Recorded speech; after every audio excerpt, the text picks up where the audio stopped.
Com muita alegria, vamos dar início a mais um podcast. Hoje, com duas convidadas super especiais, com um tema que eu acredito que você que está em casa vai se identificar muito, que é transtorno do humor em pacientes com doenças crônicas. Como amenizar as dores?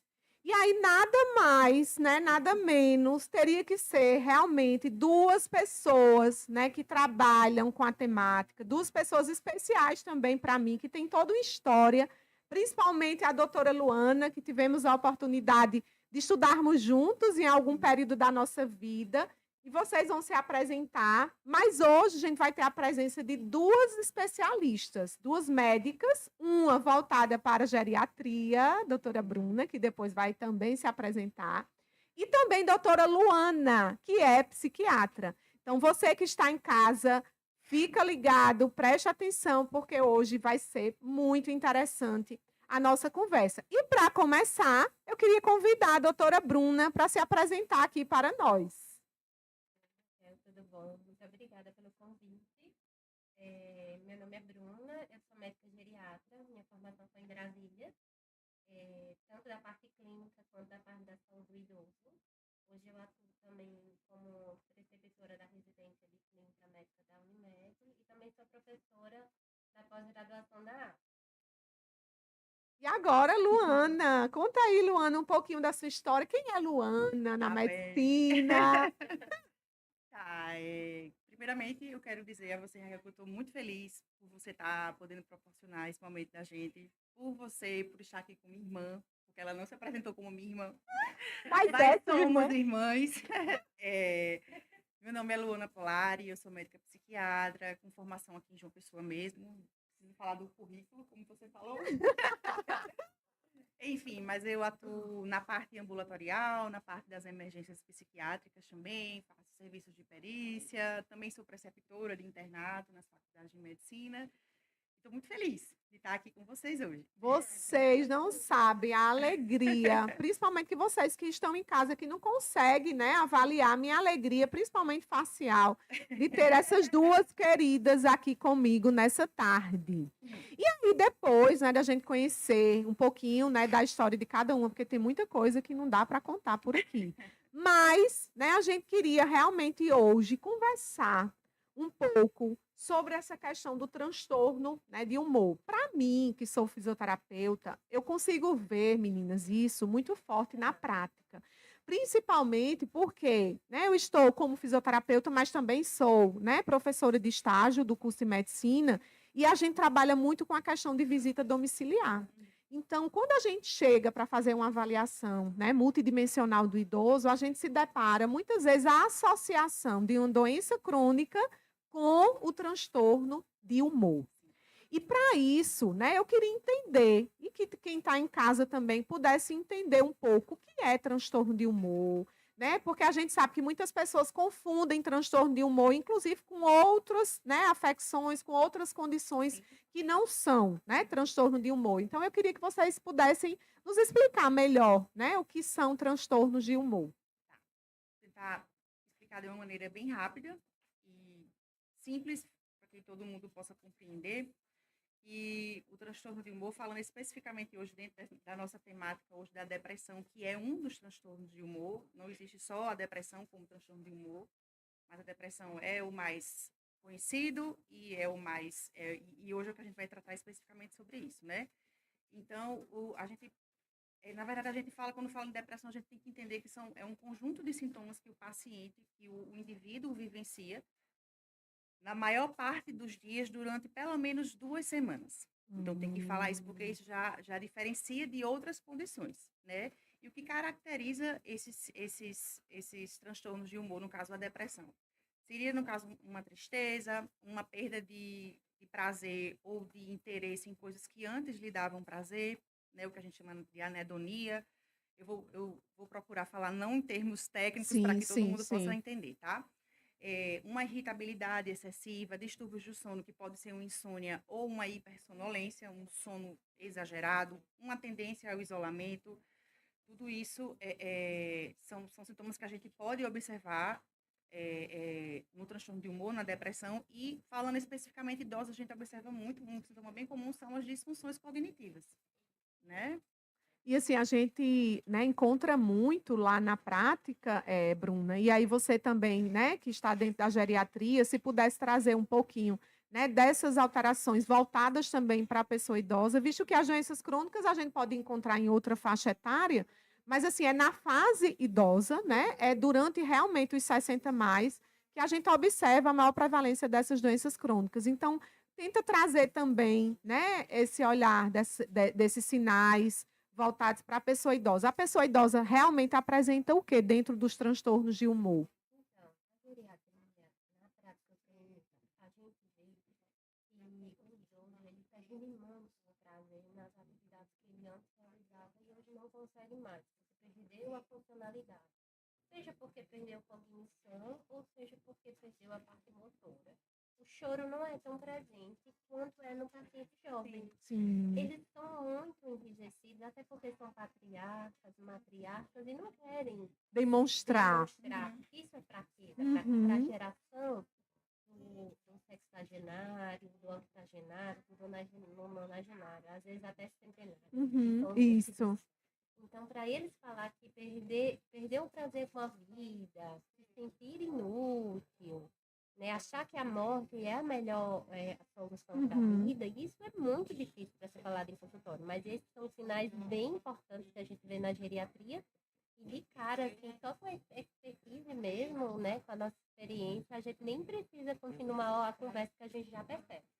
Né? Então, a gente tem que fazer realmente busca ativa na geriatria. É muito difícil o idoso chegar para a gente com esse sintoma.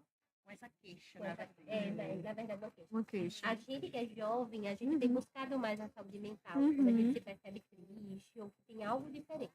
Mas o curso da geriatria é muito, muito fechado. Eu Então, a posso. busca ativa é Primordial, muito- né? Só complementando Uhum. isso que a doutora Bruna começou a falar, o próprio processo de envelhecimento, por si só, o Uhum. fisiológico, ele já traz alterações Fisiológicas, né? Não, estruturais e neuroquímicas. Uhum. Para qualquer, esse processo natural do envelhecimento, já traz, e essas alterações, especialmente neuroquímicas, elas propiciam também o desenvolvimento. Então, por isso, termina sendo mais comum o próprio paciente que descobre uma doença também. Por que os transtornos de humor são tão comuns em pessoas que têm doenças crônicas degenerativas? Não só o idoso, mas o idoso principalmente porque as doenças se instalam mais majoritariamente nesse grupo, nessa faixa etária. Mas isso aí propicia muito essas alterações fisiológicas mesmo, do próprio O cérebro. envelhecimento cerebral, né? A senilidade. Né? E assim, eu, né, por exemplo, que sou da fisioterapia, né, atuo também dentro da preceptoria, dos estágios supervisionados, a gente observa muito, que foi o que vocês colocaram inicialmente, que a funcionalidade também, por exemplo, aqueles idosos que apresentam dificuldades, seja nas atividades de vida diária, nas atividades instrumentais de vida diária, muitos não aceitam essa limitação, essa condição. E eles chegam a verbalizar, né, com a gente. Doutora, eu não aceito, eu não consegui hoje mais me transferir de uma cadeira, né, para uma cama.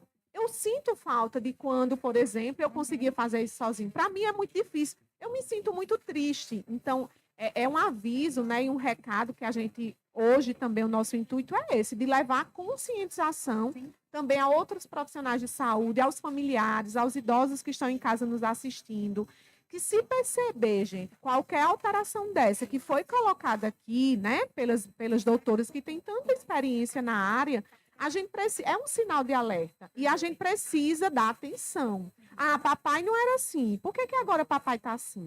Ah, mamãe não era assim. Mas por que agora ela perdeu o interesse? Né? E muitas vezes os familiares vão deixando passar. E quando procura, né, o profissional de saúde, muitas vezes esse transtorno de humor já afetou outras áreas da vida. Inclusive não só a física, não só a emocional, mas também a social.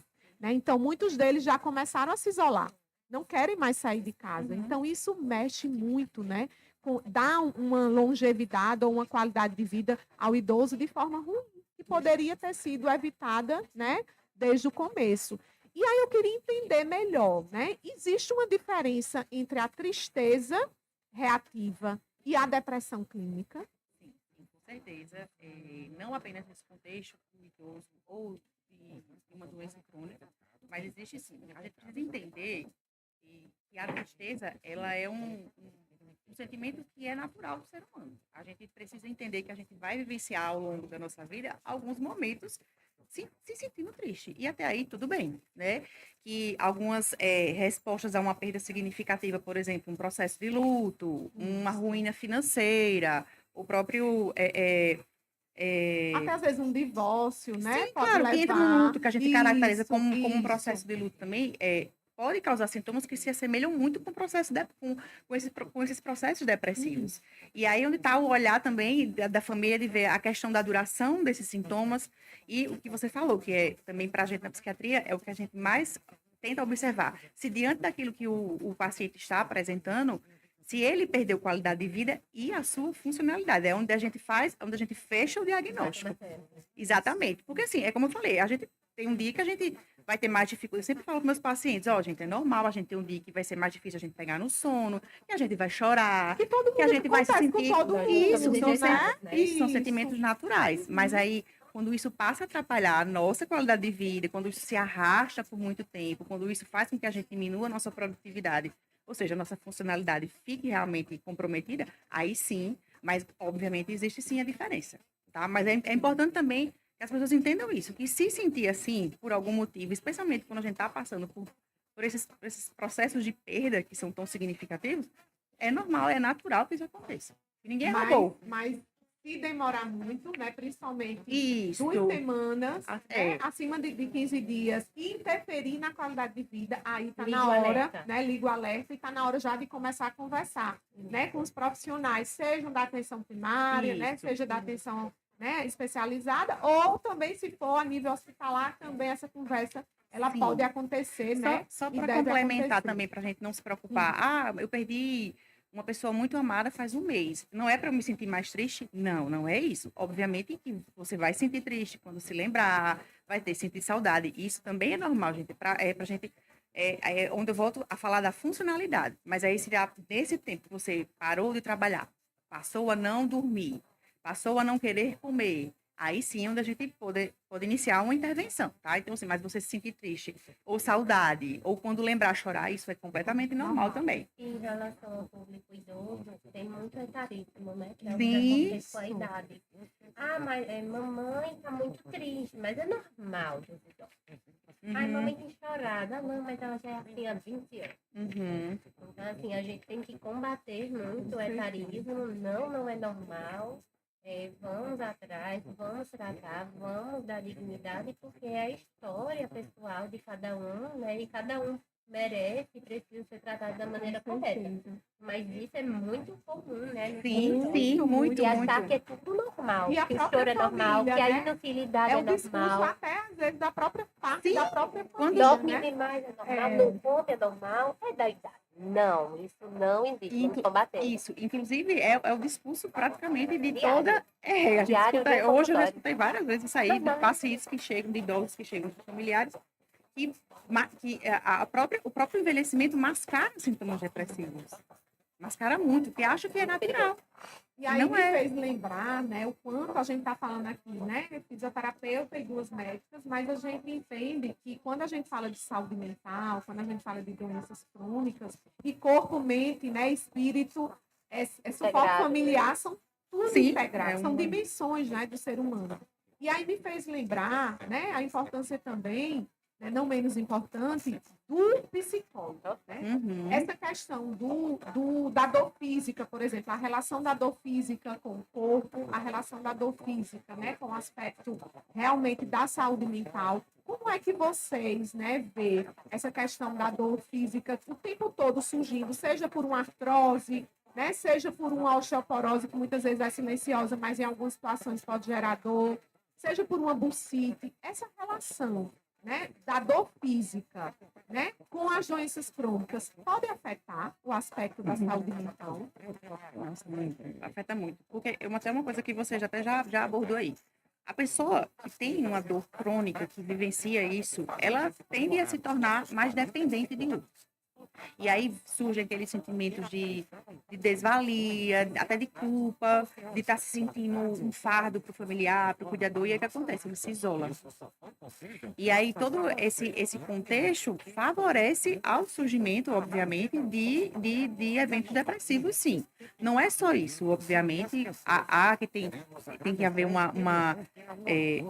o paciente tem que ter aquela carga genética para poder desenvolver, a questão, né, de outros fatores, mas esses fatores, assim, de dor, fatores de fatores sociais, onde entra aí a família, fatores ambientais como um todo, assim, são Primordiais que a gente sim, precisa sim. estar avaliando. Alerta, sim, com E aí, certeza. eu queria saber, assim, algumas dicas, né, que vocês poderiam dar quem está em casa. O que a gente pode fazer pelo nosso corpo, né?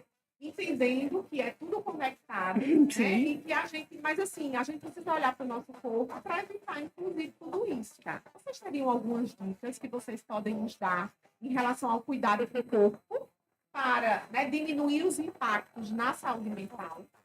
Então, na geriatria tem vários fatores protetores.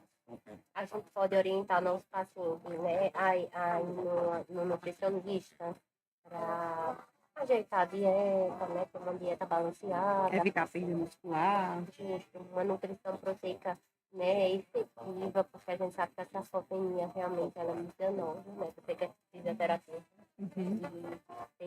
Deve lutar diariamente, né, para conseguir massa magra dos seus pacientes. Mas o que a gente faz? Então, assim, é uma nutrição hiperproteica, né?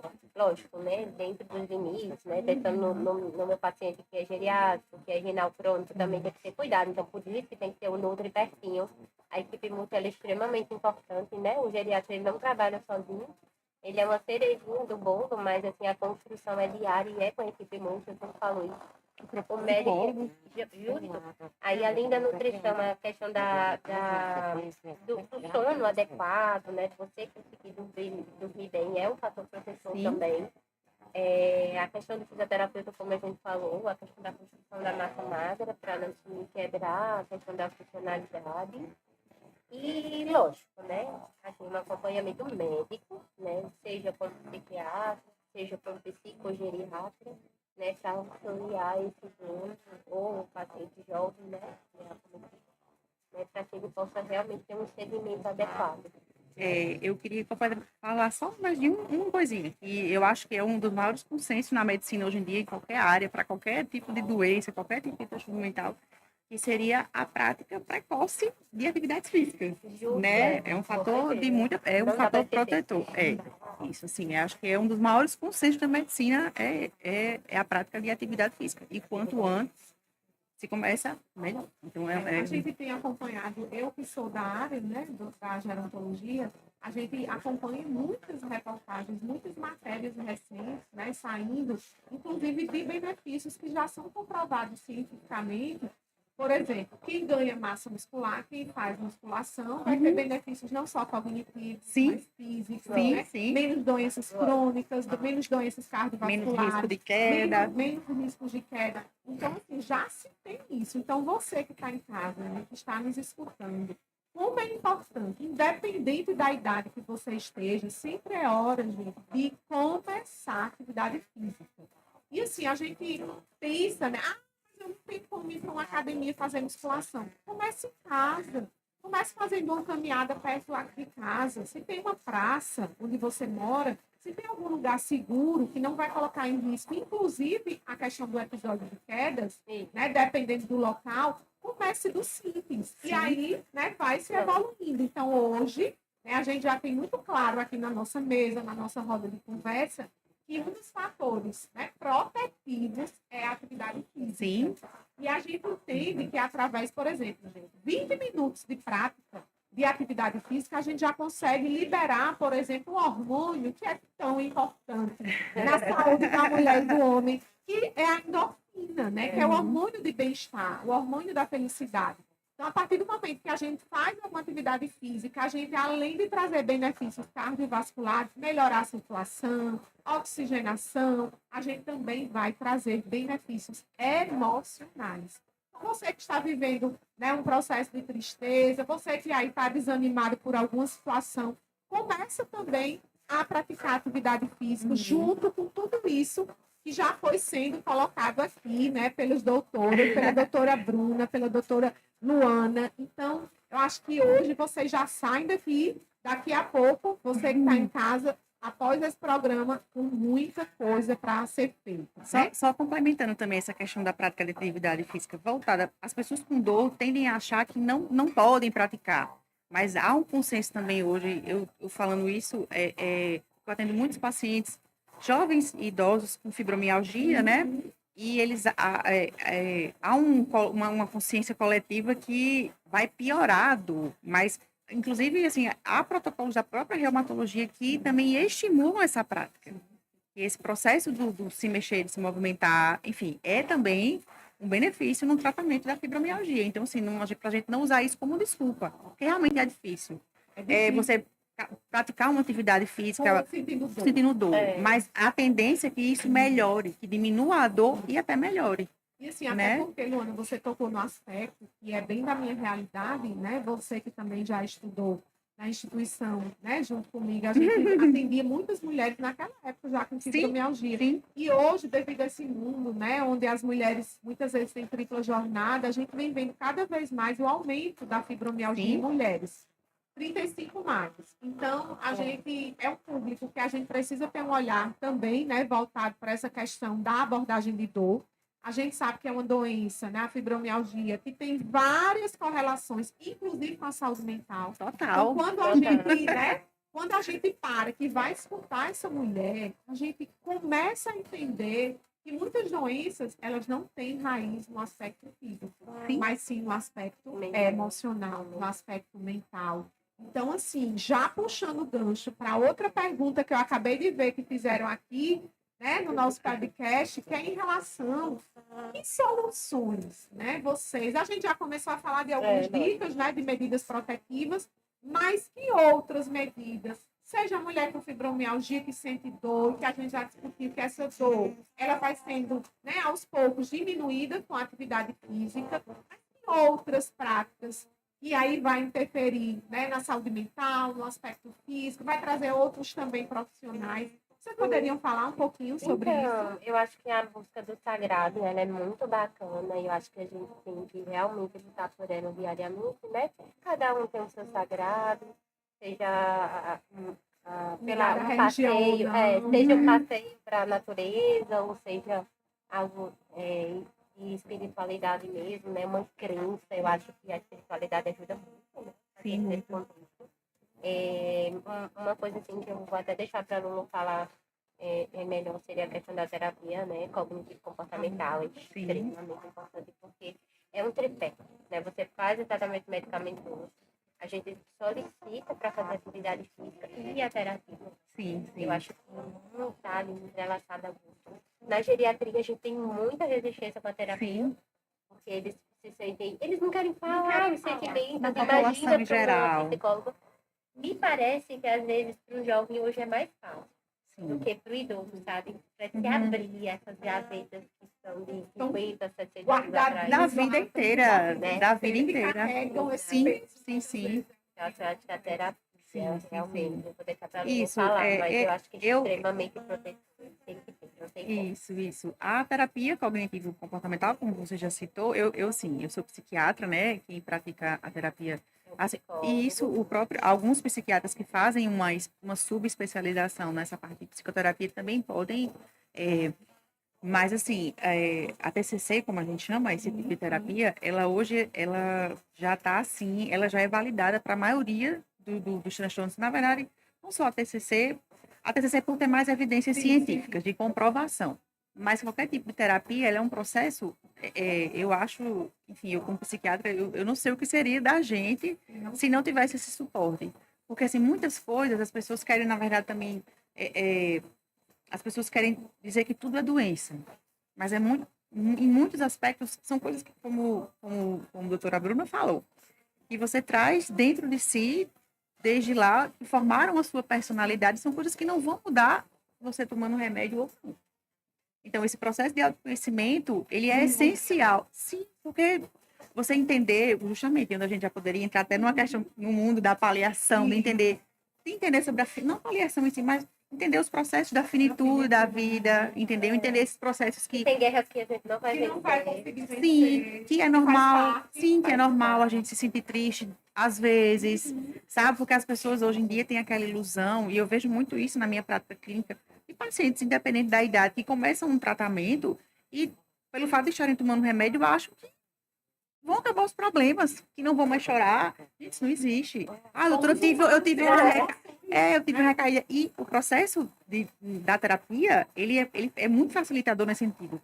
De você entender o que, enfim, de você... Traçar novos caminhos. Isso, e de você, esse processo de autoconhecimento, ele pode E se ser, conhecer melhor, né? sim, o autoconhecimento, ele pode ser doloroso, na maioria das vezes você se deparar com seus monstros, com seus medos, por isso que eu acho que muita gente evita, tem esse comportamento evitativo em relação à terapia, fora o preconceito também, mas acho que muito por medo também, nossa, eu não quero me encarar. Mas a partir do momento que você se encara, se conhece, é libertador, porque você pode mudar o curso da coisa. E sempre E ter um novo Sim, caminho. sempre. Isso é que é Mudar. incrível. Isso. E aí, lembro, né, eu estou lá em Cabedelo com um grupo de jovens, acho que há 16 anos, e a gente sempre discute, né, sobre vários aspectos da saúde de uma Sim. forma geral. Seja ela física, emocional, social e espiritual. O meu mestrado, ele é dentro da espiritualidade e saúde, que então bacana. ministro uma disciplina de espiritualidade, saúde e cuidados paliativos.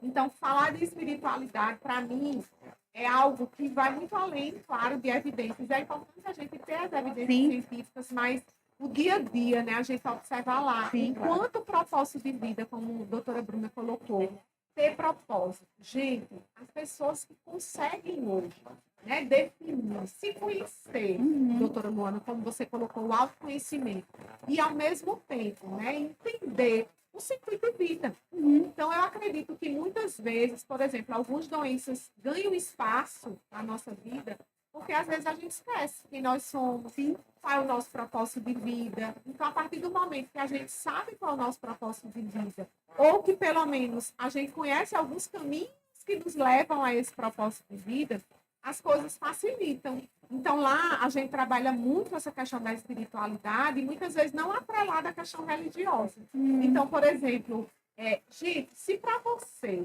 não só você que nos assiste, né, ou que hoje, mas que vai nos assistir depois, se para você uma caminhada na praia faz sentido e acalma, vá caminhar na praia. Isso é questão de conexão, de propósito. Sim. Isso pode ser um caminho protetor. Eu tiro por mim, né? Eu sou uma pessoa altamente ligada à natureza.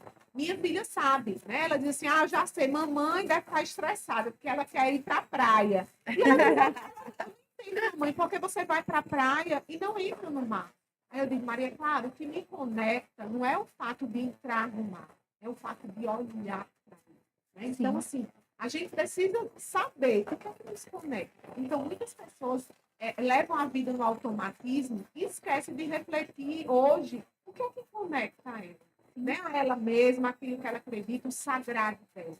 Então, eu acredito sim, né, que o sagrado, o propósito, a espiritualidade, tudo isso pode ser, sim, né, um caminho protetor. Hoje é difícil a gente saber lidar facilmente com as perdas, com as frustrações da nossa vida. Imagina, tudo isso somado à dor, tudo isso somado às doenças crônicas. Não é fácil, é muito pesado. Por exemplo, uma avó que não consegue segurar mais um filho nos braços porque tem bursite, porque tem artrose. Uma pessoa que deixa de fazer uma coisa, por exemplo, eu atendi semana passada uma paciente que dizia, eu preciso ficar melhor, doutora, porque eu quero voltar a costurar.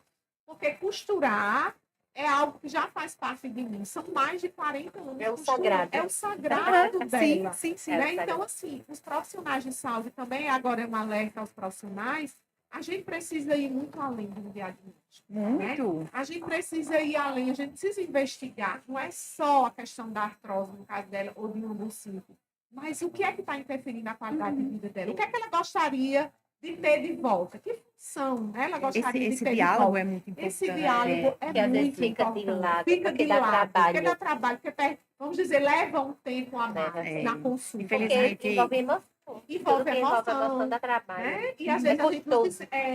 às vezes a gente diz assim, não quero, não me sinto confortável de tocar ali. E assim, para nós, profissionais de saúde, independente da área, né, onde nós estejamos atendendo, a gente tem que lembrar que a nossa prática, ela precisa ser centrada na pessoa, Sim, né? sim, sim. E não na doença.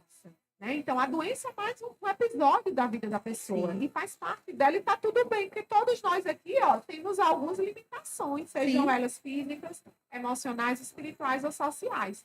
Então, essa questão da equipe interdisciplinar, né, é fundamental. Vocês Sim. trouxeram nutricionista, vocês trouxeram médico, fisioterapeuta, o psicólogo. A questão, quando a gente fala da atividade física, a gente pode incluir O também o educador. educador Sim, físico, é né? essencial. Como é essencial dentro desse processo.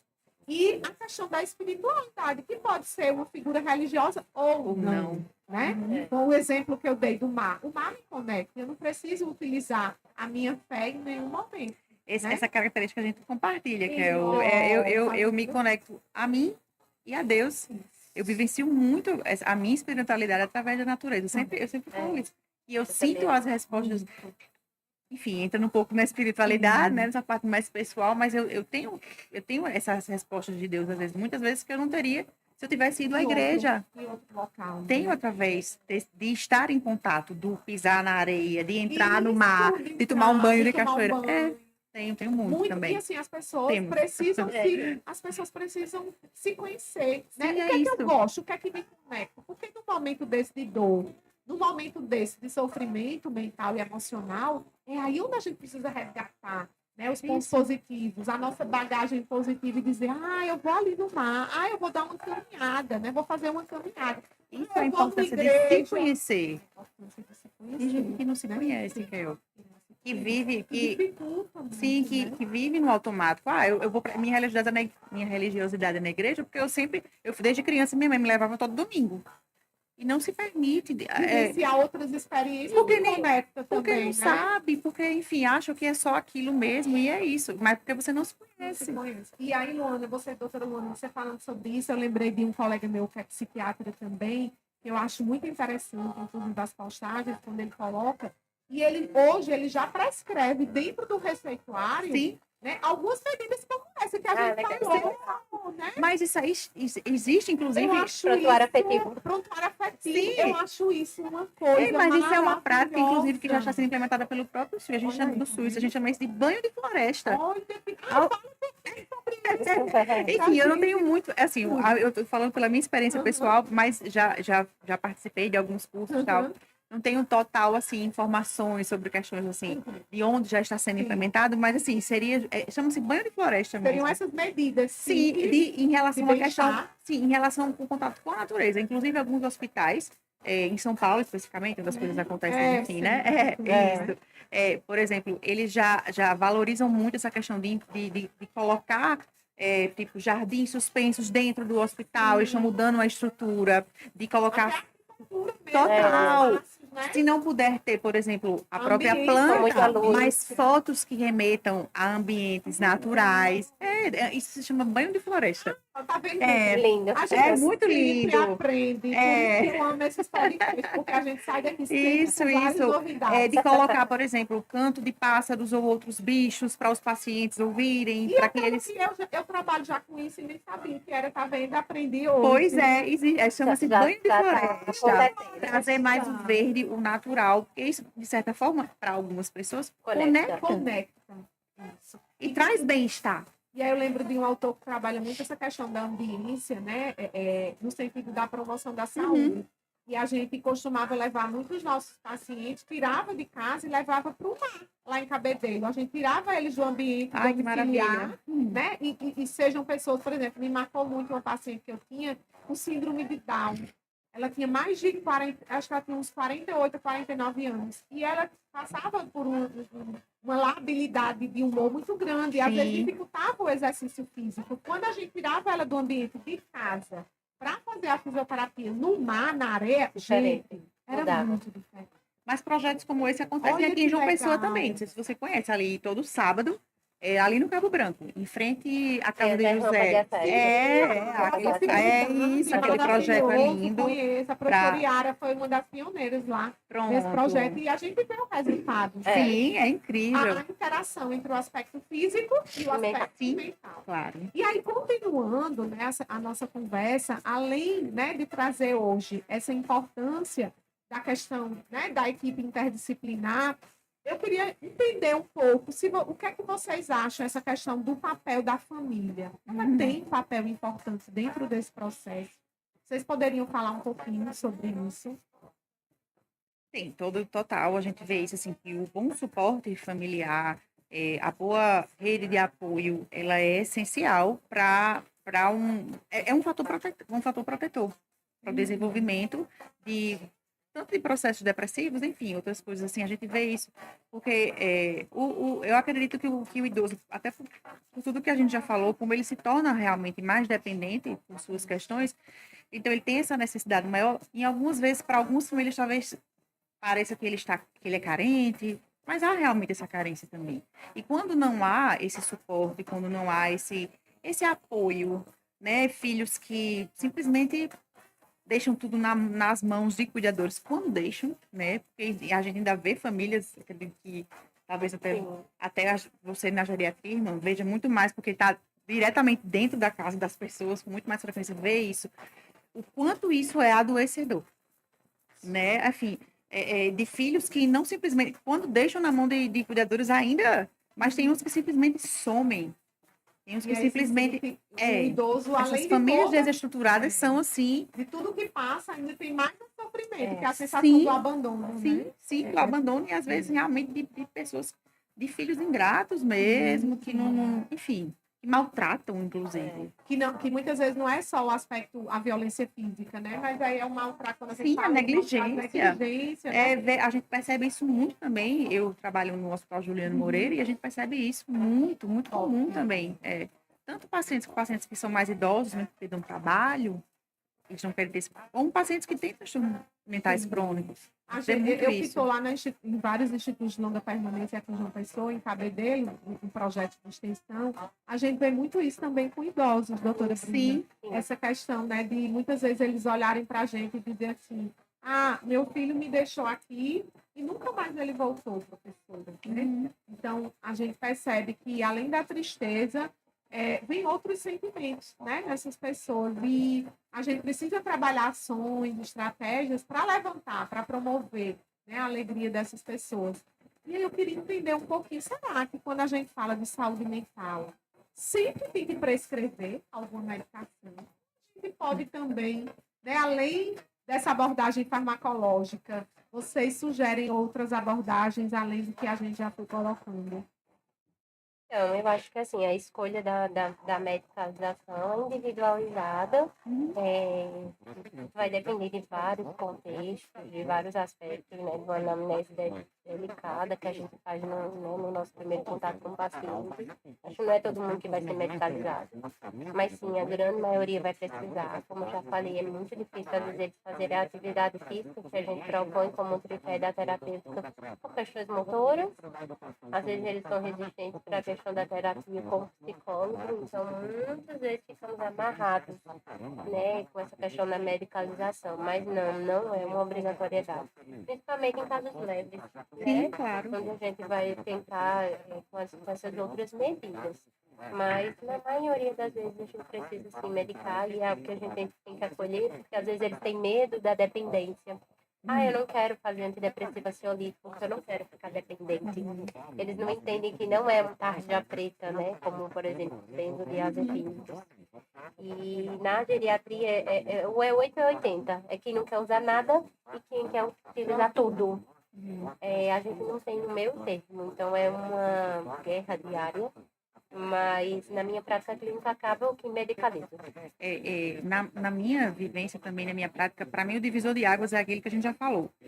Tem a qualidade de vida comprometida, tem a funcionalidade comprometida, e quando avalia-se que essas respostas terapêuticas vão trazer de volta essa qualidade, a gente inicia. E hoje, assim, os protocolos... Total. Hoje os protocolos eles já são muito, assim... muito bem definidos e a gente consegue perceber melhora, inclusive no próprio quadro da dor, porque a gente tem medicações que tratam isso, que tratam esses sintomas de humor e também ajudam no processo. Controle da dor. Isso. Ô, Então, Lu, assim, a gente já. E eu queria aproveitar o espaço para os pacientes terem consciência de procurar um médico especialista. De Sim, procurar um médico com RQE. Hoje em dia, se o idoso ou se um adulto, né, que não sabe procurar no Google, mas é super tranquilo, bota o nome do médico, vai no site CRM Paraíba e vê se realmente o especialista que você está indo é capacitado, né? Porque, infelizmente, Importante informação. É. Você que está aí nos escutando, né? Seguir essas orientações. boa lembrança. porque, assim, infelizmente, a gente pega diariamente prescrições de ansiolíticos antidepressivos erradas, né? São coisas absurdas, é real, e a gente é um desserviço às vezes, né? Não é porque é médico que é correto, né? Infelizmente não é. É E muito. para ter cuidado, porque, poxa, a saúde mental, né? E que envolve tudo. Sim, isso. Só para deixar claro, o RQE, né, para quem não entende, é o registro de qualificação do especialista, que só tem aquele médico que faz a residência médica, né? Porque, teoricamente, qualquer médico que se forma poderia atender na geriatria, poderia atender na psiquiatria, mas ele não pode se denominar especialista, né? E aí, isso tem acontecido na prática, a gente tem sofrido no sentido de fazer aquela contenção de danos, assim, a gente vem para meio que salvar, porque a gente vê realmente coisas absurdas acontecendo atualmente, sim, sabe, assim, especialmente, eu vejo muito, por exemplo,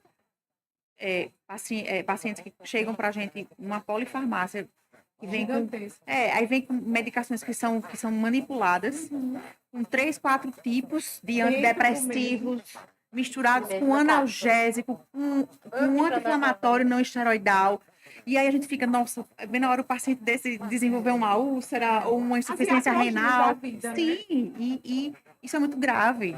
Então, por isso que é importante que a família ou o próprio idoso que tem essa capacidade também de pesquisar médicos que realmente vão fazer a diferença naquilo ali. E assim, uma Procurar. curiosidade, agora voltada assim, para você. A gente da fisioterapia, a gente se depara muitas vezes a questão da qualidade do sono do idoso altera muito. E aí Sim. precisa de algumas medicações, né? Sim. Que a gente sabe que tem um horário, né, correto ou mais apropriado para a realidade. Por isso Sim. que a doutora Bruna colocou. A questão é individualizada da prescrição.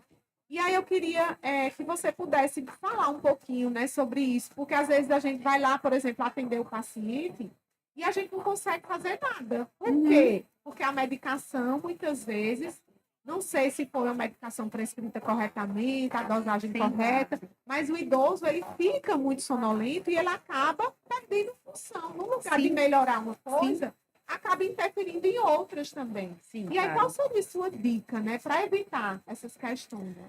Se o paciente está tendo, por exemplo, isso aí seria um efeito colateral de uma medicação, né? Isso aí, por isso que é importante ter o acompanhamento com um médico de confiança, um médico que seja realmente especialista, para ir fazendo as alterações que forem necessárias.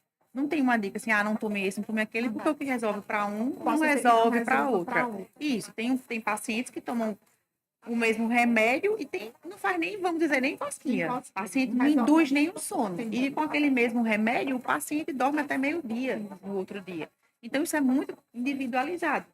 Ou seja, São a coisas que- dica seria realmente acompanhar e avaliar, né? Isso. Até que ponto, né? Aquela medicação, o horário, né? Que muitas vezes, Isso. às vezes, vocês precisam também modificar. Sim, ajustar. muitas vezes. E aí, quantas vezes, assim, é importante, né? O diálogo, por exemplo, do fisioterapeuta com o geriatra, com o psiquiatra, com o reumatologista, com o ortopedista. Porque tem coisas que a gente precisa decidir junto. O Sim. plano de cuidado, muitas vezes, daquele paciente é multiprofissional, Sim. é interdisciplinar. É ideal que Né? seja. É ideal que seja. Uhum. E esse diálogo muitas vezes fica muito assim, né? Secundário. Então, é importante você também que está em casa, né? Que profissional de saúde converse, né? Dialogue com a equipe, com aquelas pessoas que estão ali no processo de cuidado, né? Do mesmo paciente que você. Então, essa é uma informação valiosa para a gente, né? Prestar um Inclusive, cuidado mais integral e de qualidade. sim, você trouxe à tona uma questão que também é importante abordar isso, especialmente em idosos também, sobre os riscos da automedicação, que é muito comum a gente ver isso. Eu não estou dormindo. Toma isso. Vizinho. o vizinho, o filho. Então, como É prova. mulher. Pronto, ontem eu atendi uma paciente idosa com esse quadro. A paciente, enfim, foi parar no pronto atendimento. Por causa de um Tomou midazolam que a cunhada deu. Assim, sabe? sem Coisas. nenhuma prescrição. Não, porque já estava uma indicação. semana sem dormir, no desespero, eu entendo. É. E aí, paciente de 75 anos. Um idoso que já tem outras comorbidades. Sim, né? imagine, é uma coisa real, acontece muito. Então, essa questão de ter esse cuidado Em também, relação né? à geriatria, sobre essa questão de insônia e da sonolência diurna, é delicado. Porque, assim, a gente tem que escolher as guerras que a gente quer lutar. Porque, às vezes, não sei qual o contexto que você tem isso, mas, às vezes, o médico prescreve uma dosagem mais alta por uma alteração comportamental, Sim. que é insuportável, que chegou no limite, que o filho diz, doutora, me Eu não ajuda, aguento. senão eu vou enlouquecer. E aí, infelizmente, a gente perde viúvo. Entendi. Mas a gente ganhou insanidade mental para a filha, né? Que é a Que saúde cuida. do cuidador. Que também tem CID, É né? importante Que é demais. Que É. importante também. E que a gente Então, precisa assim, valorizar, olhar essas pessoas. Às sim, vezes a né? gente fica, poxa, Quem cuida precisa ser Sim. às vezes a gente fica, poxa, esse médico também botou muito remédio, não consegue eu- fazer a fisio, calma. Vamos Porque pensar. também Vamos pode mudar a ser hora uma da alteração física, talvez, comportamental. Faço isso Ou direto. talvez antecipar o horário da Isso, medicação isso. para não fazer o rebote de Tudo uso. é Mas tudo tem que diálogo, ser né? conversado, um acompanhamento integral, né?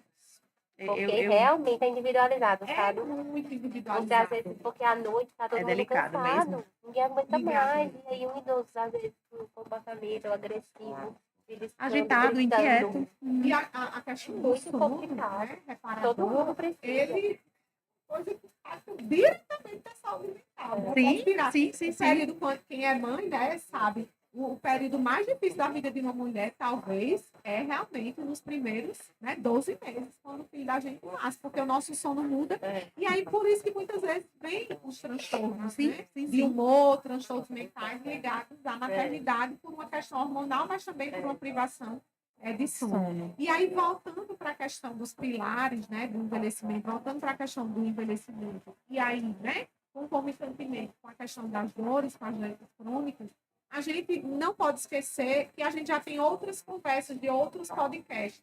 E a gente sempre fala dos pilares, né, do envelhecimento. Então, quando a gente fala de saúde mental, quando a gente fala de qualidade de sono, é um dos pilares, né, do Sim. envelhecimento. Então, você que está em casa, que quer ter um envelhecimento com qualidade, não deixa de procurar profissionais qualificados que possam avaliar não só o seu aspecto de atividade física, não só da alimentação, mas também da saúde mental, que é primordial. E aqui a gente traz, né, duas referências, que aí eu queria que vocês falassem um pouquinho das redes sociais de vocês, né? Como as pessoas podem entrar em contato com vocês? Como é que faz? Me diga aí, qual é a rede social principal de vocês? Então, a minha é Bruna, com 2 N's, Leitão, que é meu Instagram. E lá tem um login, né, que tem um acesso para a secretária do consultório e também para o atendimento domiciliar. Tá, e o meu é Luana, com 2 N's, Polari, psiquiatra, Luana Polari, psiquiatra.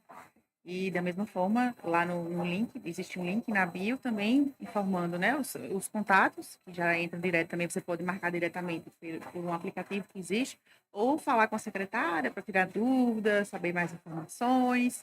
Então, ótimo. Aí, ó, você que está em casa, né, nos assistindo, vocês já conhecem, né, minha rede social, né, Raquel com CH, né, fiz o 60 mais, então tá bem aí já, né, pertinho na memória de vocês, mas hoje a gente também traz, né, duas profissionais aí, referências também na questão do envelhecimento, seja da geriatria, seja da psiquiatria. E aí, para a gente encerrar, né, quem está nos assistindo, que acabou de entrar, se a gente pudesse fazer um resumão, o que vocês diriam a essas pessoas que acabaram de entrar? Um resumo do que a gente conversou. Vamos lá, vamos ver o que é que... Você quer das duas, um resumo Das de duas, cada? Quer começar? Uma fala de uma e outra fala de outra. Você quer Então, começar? eu posso começar. Pode ser dicas, né? Pode ser... Então, Só uma pergunta aqui que chegou. Exato. Estão perguntando aqui se a alteração hormonal na terceira idade, tanto na parte do homem quanto para a mulher, tem alguma alteração no seu humor?